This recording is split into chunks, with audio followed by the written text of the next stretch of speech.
बिस्मिल्लाहिर्रहमानिर्रहीम। मैं MPA Sajjad Ali Soomro PS 106 Lyari से मैंने तकरीबन को 2 हफ्ते पहले रेजोल्यूशन जमा कराई थी और वो रेजोल्यूशन निकली और आज जो है वो रेजोल्यूशन यहाँ पर असम्बली में पेश भी की। तो बदकिस्मती से आज जो है वो स्पीकर साहब और उन्होंने जो है वो तय किया हुआ है कि आज जो है वो प्राइवेट मेंबर डे जो है उसको हम हुकूमती डे बनाएंगे।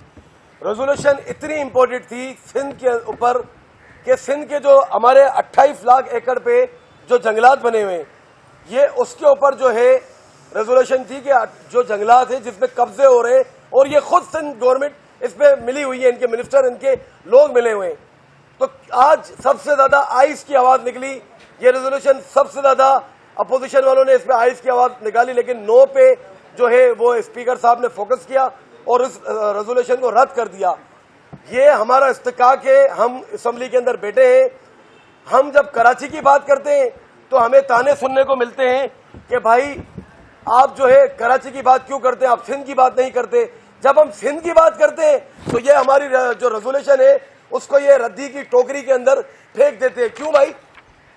जब हम बात करते हैं अब सिंध की, इतनी बड़ी रेजोल्यूशन है सिंध के जंगलात के ऊपर, कब्जे के ऊपर, तमर के जो दरख्त है उनके ऊपर, और साथ में जो कराची में जो मैंग्रोव की कटाई हो रही है। आपको पता है कि मैंग्रोव जो है वो कितनी अहमियत रखते हैं ये माहौलियाती निज़ाम के लिए। कराची में जो गुज़श्ता जो महीने आपको पता है कि जो हीट वेव हुई है, जो लोग मरे हैं, फिर इसके बाद लाइटें नहीं होती हैं, दूसरे मामला होते हैं।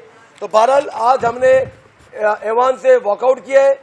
मेरे पार्लियामेंट्री लीडर शब्बीर कुरैशी साहब हमेशा आगे हर मामला में बढ़ चढ़ के हिस्सा लेते हैं। आज भी इन्होंने इस्माइल हानिया के ऊपर जो है करारदाद रखी थी, उस पर भी जो है वो सीरियस नहीं लेते, उस पर भी जो है ये मजाक जो है ना चल रही होती। मैं माजरत के साथ थोड़ी सी शर्म दिलाना चाहूँगा हमारे वज़ीर दाखिला साहब को भी कि जब कोई रेजोल्यूशन होती है आप उसको जो है मजाक में लेते हैं। हमारे उम्मत मुस्लिमा के वो शहीद, बड़े बड़े शहीदों में उनका नाम आता है। हमास के जो रहनुमा थे जो ईरान में जिनको ब्लास्ट में शहीद कर दिया गया था, तो इस तरीके से आप उनकी मजाक उड़ाएंगे तो मैं सरासर इसको कंडेम करता हूँ। हमारी तहरीक इंसाफ के जितने MPs खड़े इसको कंडेम करते हैं। और भी अंदर असेंबली में आज जो रेजोल्यूशन प्राइवेट डे था सबके साथ मजाक किया है और सबको जो है इन्होंने उड़ा के रख दिया है। पाकिस्तान तहरीक इंसाफ पहले भी पाकिस्तान की आवाम के लिए, सिंध की, कराची की आवाम के लिए खड़ी थी, खड़ी है और इंशाल्लाह खड़ी रहेगी।